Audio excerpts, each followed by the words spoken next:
Hello students, हम लोग exercise 31.4 पे हैं और क्वेश्चन नंबर है 8। क्या कह रहा है, एक कारखाने में दो प्रकार के पेच ए और बी बनते हैं। प्रत्येक के निर्माण में दो मशीनों के प्रयोग की आवश्यकता है, जिसमें एक स्वचालित और दूसरी हस्तचलित है। एक पैकेट पेच ए के निर्माण में 4 मिनट स्वचालित और 6 मिनट हस्तचलित मशीन तथा एक पैकेट पेच बी के निर्माण में 6 मिनट स्वचालित और 3 मिनट हस्तचलित मशीन का कार्य होता है। प्रत्येक मशीन किसी भी दिन के लिए अधिकतम 4 घंटे काम के लिए उपलब्ध है। निर्माता पेच ए के प्रत्येक पैकेट पर 7 रुपये और पेच बी के प्रत्येक पैकेट पर 10 रुपये का लाभ कमाता है। यह मानते हुए कि कारखाने में निर्मित सभी पेचों के पैकेट बिक जाते हैं, ज्ञात कीजिए कि प्रतिदिन कितने पैकेट विभिन्न पेचों के बनाए जाएं जिससे लाभ अधिकतम हो तथा अधिकतम लाभ ज्ञात कीजिए। थोड़ा आप क्वेश्चन को समझ लीजिए। देखिए, एक कारखाना, इसमें दो प्रकार के पेच ए और बी बनते हैं और इनको बनाने के लिए दो मशीनों की आवश्यकता होती है, स्वचालित और हस्तचलित मशीन। एक पैकेट अगर पेच ए का बनाना हो तो 4 मिनट स्वचालित मशीन और 6 मिनट हस्तचलित मशीन से कार्य लेना पड़ता है, तथा एक पैकेट पेच बी का बनाना होगा तो 6 मिनट स्वचालित और 3 मिनट हस्तचलित मशीन से कार्य लेना पड़ता है। अब ये भी कह रहा है आपके क्वेश्चन में कि इन मशीनों के लिए आप स्वचालित मशीन की बात करिए या हस्तचलित मशीन की बात करिए, ये अधिकतम 4 घंटे के लिए प्रतिदिन उपलब्ध है। देखिए, कह रहा है प्रत्येक मशीन किसी भी दिन के लिए अधिकतम 4 घंटे काम के लिए उपलब्ध है। ठीक है। अच्छा, एक पैकेट अगर पेच ए को बेचा जाता है तो निर्माता को 7 रुपये और एक पैकेट पेच बी को बेचा जाता है तो निर्माता को 10 रुपये का लाभ होता है। यानी कि एक पैकेट पेच ए पर 7 रुपये और एक पैकेट पेच बी पर 10 रुपये का लाभ होता है इसे बेचने पर। यह मान लेते हैं कि कारखाने में जितने भी पेचों के पैकेट बने हैं वो सभी के सभी बिक जाते हैं, तो हमें यहाँ पर बताना है कि कितने कितने पैकेट इनके बनाए जाए ताकि लाभ अधिकतम हो और अधिकतम लाभ भी ज्ञात करना है। तो मैं यहाँ मान लेता हूँ कि माना कारखाने में एक्स पैकेट ए प्रकार के पेंच तथा वाई पैकेट बी प्रकार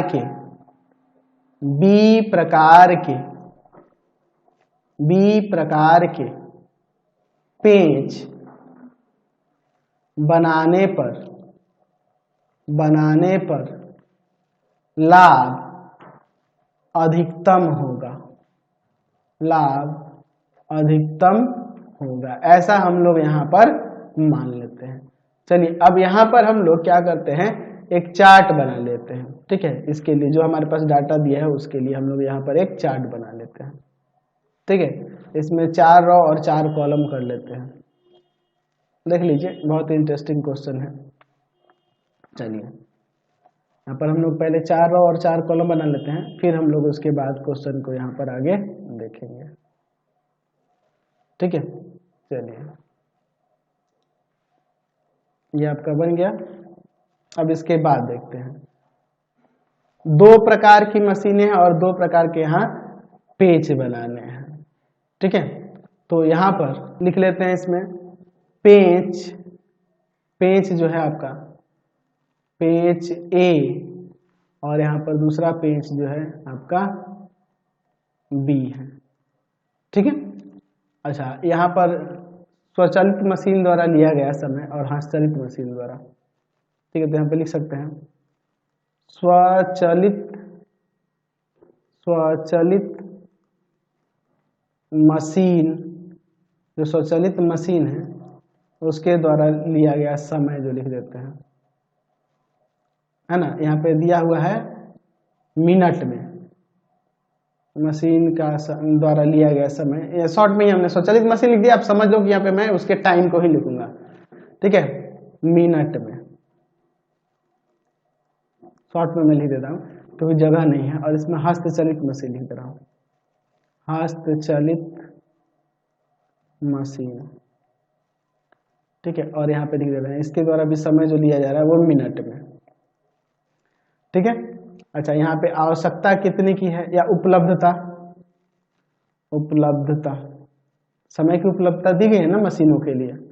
चलिए, और यहाँ पर प्रत्येक पैकेट पे जो लाभ हो रहा है उसको लाभ, लाभ रुपए में प्रति पैकेट जो हो रहा है उसको यहाँ लिखेंगे। ठीक है, अब इसके बाद ध्यान से देखिए और अपने क्वेश्चन में ये यहाँ पे कह रहा है कि पेज ए के एक पैकेट के निर्माण में, ठीक है, पेज ए के एक पैकेट के निर्माण में, हम लोग पैकेट की यहाँ बात कर रहे हैं, तो एक पैकेट के निर्माण में 4 मिनट स्वचालित मशीन और 6 मिनट हस्तचलित मशीन। एक पैकेट पेज बी के निर्माण में 6 मिनट स्वचालित और 3 मिनट हस्तचलित मशीन, 6 मिनट और 3 मिनट। अच्छा, और उसके बाद क्या कह रहा है कि प्रत्येक मशीन अधिकतम 4 घंटे के लिए उपलब्ध है। तो यहाँ पे अधिकतम 4 घंटा, 4 घंटा से कम यूज कर सकते हैं, अधिक यूज नहीं कर सकते हैं, यानी कि 4 गुना में यहाँ पर 60 ना हो जाएगा, मिनट में कन्वर्ट करेंगे तो यानी कि 240 हो जाएगा। ठीक है, यहाँ पे 4 गुना में 60, 240, दोनों 240 मिनट के लिए है उपलब्ध। अच्छा, एक पैकेट पेज ए पर लाभ हो रहा है 7 रुपए का और एक पैकेट पेज बी पर लाभ हो रहा है 10 रुपए का। चलिए अब इसके बाद आगे देखते हैं। तो सबसे पहले हम लोग यहाँ पे लिख लेते हैं, हमें महत्तम मान निकालना है, तो maximum of Z equal to क्या होगा, तो एक्स पैकेट बन रहा है ए प्रकार का और वाई पैकेट बन रहा है बी प्रकार का, और इस पे एक पैकेट पर 7 रुपए लाभ हो रहा है पेज ए वाले पैकेट पे, तो एक्स पैकेट बना है तो 7x लाभ हो जाएगा, और वाई पैकेट बना है पेज बी वाला तो 10y हो जाएगा, टोटल लाभ यही होगा। अब इसके बाद देखिए यहाँ पे स्वचालित और हस्तचलित मशीन द्वारा जो समय लग रहा है उससे लेकर हम समीकरण बनाएंगे। तो देखिए एक्स पैकेट बन रहा है ए प्रकार का और स्वचालित मशीन उसमें एक पैकेट के निर्माण में 4 मिनट समय लगाती है, तो 4x मिनट लगेगा, और प्लस दूसरी जो है पेज बी के बनाने में 6 मिनट लग रहा है स्वचालित मशीन द्वारा, और वाई पैकेट बना है तो क्या हो जाएगा 6y टोटल आपका समय लग जाएगा स्वचालित मशीन द्वारा बी प्रकार के पेज को बनाने में, और टोटल समय अधिकतम कितना होना चाहिए, अधिकतम 240 से अधिक नहीं हो सकता है, यानी कि यहाँ लेस देन और इक्वल टू आ जाएगा। यहाँ पर हम लोग 2 कॉमन कर लेंगे तो यहाँ पर आ जाएगा 2x प्लस का 3y is less than equal to, यहाँ से 2 इधर डिवाइड में जाएगा 120 हो जाएगा, है ना। 2 कॉमन कर लिए और उधर लेके भाग में कर दिए।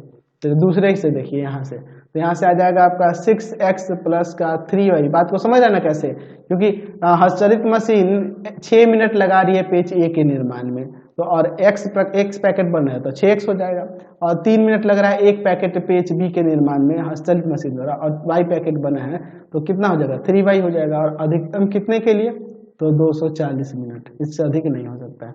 यहाँ पे हम लोग 3 कॉमन कर लेते हैं, तो यहाँ पर 2x प्लस वाई हो जाएगा is less than equal to 3 जाएगा इसके भाग में तो 80 आ जाएगा। यहाँ पर 3 यहाँ पे कॉमन किए तो 2x प्लस वाई, समझे ना बात को, और उधर जाके भाग में चला गया 3 तो 3 8 24 80 हो। अब इसके बाद ये भी रहेगा x is greater than equal to 0 और y is greater than equal to 0। जो पैकेटों की संख्या है पेजों की वो 0 होगी या 0 से अधिक होगी, माइनस में तो हो नहीं सकती है ना। चलिए अब इसका आलेख बनाते हैं, तो लिखेंगे दिए गए रैखिक असमीकाओं को 2 असमीकरण है ना जी, रैखिक समीकरणों में बदलने पर, रैखिक समीकरणों में बदलने पर, ठीक है, तो हो जाएगा यहाँ पर 2x प्लस का 3y इक्वल टू में 120, और यहाँ हो जाएगा आपका 2x plus Y equal to में 80। चलिए अब इसके लिए हम लोग यहाँ पर इसका चार्ट बना लेते हैं, इसका 2 सॉल्यूशन निकालने के लिए, ताकि हम लोग इसका ग्राफ खींच सकें। ठीक है, ध्यान से देखिएगा। चलिए दोनों के लिए हमने यहाँ पे चार्ट ले लिया, अब यहाँ पे इसके 2 सॉल्यूशन निकाल के फिर हम लोग इसका ग्राफ देखेंगे। ठीक है, चलिए देखिए ध्यान से, एक्स वाई, एक्स की जगह यहाँ 0 रख देंगे तो ये जाएगा भाग में तो 40 आ जाएगा, वाई की जगह 0 रखेंगे तो ये जाएगा भाग में तो यहाँ 60 आ जाएगा। एक्स वाई, एक्स की जगह यहाँ 0 रखेंगे तो वाई का 80 आ जाएगा, और वाई के जगह यहाँ 0 रखेंगे तो एक्स का 40 हो जाएगा। ठीक है, चलिए अब हम लोग इसका ग्राफ यहाँ पे देखते हैं। चलिए ध्यान से देखिए, यहाँ पर हम लोग लेते हैं एक्स एक्सिस, ठीक है, और इस पर ले लेते हैं हम लोग यहाँ वाई एक्सिस। चलिए ध्यान से देखिए तो, ठीक है। अब इसके बाद देखिए यहाँ लिख देते हैं हम लोग एक्स डैश सॉरी एक्स होगा ना, इधर आपका एक्स डैश, इधर वाई और नीचे हम लोग वाई डैश ले देते हैं। यहाँ देखिए 20, 40, 60, 80, 20, 40, 60, 80। अब इसके बाद यहाँ पे देखिए 0,40 तो यहाँ हो जाएगा 0,40। दूसरा है 60,0, 60,0। तो इन दोनों बिंदुओं से होकर जाने वाली अगर आप रेखा खींचेंगे तो कुछ इस तरह से जाएगा, ये ना जाएगा जी। चलिए तो इसका हम लोग यहाँ पर समीकरण भी लिख देंगे। इसका समीकरण यहाँ पर लिख दीजिए। क्या था जी इसका समीकरण? 2x + 3y = 120। 2x प्लस का 3y = 120। दूसरे वाले के लिए देखिए, तो दूसरे वाले के लिए है 0,80, ये हो जाएगा 0,80 और दूसरा हो जाएगा 40,0, तो ये हो जाएगा आपका 40,0। तो इन दोनों बिंदुओं से होकर जाने वाली अगर आप रेखा खींचना चाहेंगे तो यह रेखा कुछ इस तरह से आएगी, ऐसे ही ना होगा जी। चलिए यही आपकी रेखा यहाँ पर हो जाएगी इस तरह से, ठीक है। चलिए इसका भी हम लोग यहाँ पर समीकरण लिख देंगे। तो इसका समीकरण क्या है देख लीजिए, 2x + y = 80, 2x प्लस का y = 80। तो यहाँ ये प्रतिच्छेद कर रहा है एक दूसरे को। चलिए अब इसके बाद देखिए, पहले अब हम लोग चेक कर लेते हैं कि हल क्षेत्र बाउंडेड है कि अनबाउंडेड है, कैसा होगा हल क्षेत्र होगा क्या। तो हम लोग 0, 0 पर असमीकाओं को चेक करते हैं, ठीक है। चलिए देखिए तो क्या हो जाएगा, यहाँ पर रखेंगे इसमें और इसमें, तो हो जाएगा 2 × 0 + 3 × 0 = 120। तो 0 लेस देन है ना जी 120 से, ये बिल्कुल सत्य है। अच्छा दूसरे वाले में रखेंगे तो 2 × 0 + 0 = 80। तो यहाँ आपका ये भी सत्य हो जाएगा, 0 लेस देन है ना जी 80 से, बिल्कुल ये भी सत्य है। तो दोनों सत्य हो रहा है, तो दोनों सत्य हो रहा है तो हल क्षेत्र किधर का एरिया हो जाएगा, हल क्षेत्र वाला ये हो जाएगा हल क्षेत्र, ठीक है। तो ये आपका हल क्षेत्र हो गया। और इसके कोणीय बिंदु, अब तो कोणीय बिंदु यहाँ पे ये इसको नहीं भी लेंगे मूल बिंदु को तो चलेगा, यहाँ 0, 0, यहाँ पर A 40, यहाँ B कितना हो जाएगा, तो देखिए यहाँ पर ये आपका 20 हो रहा है, ये 40 हो रहा है, तो इसके बीच में ये 30, x का 30 और y का यहाँ पे 20, 30,20 हो जाएगा। और यहाँ ये आपका हो जाएगा C, ठीक है, कोई दिक्कत नहीं है ना जी। चलिए तो अब हम यहाँ लिख सकते हैं कि हल क्षेत्र एक चतुर्भुज है जिसके कोणीय बिंदु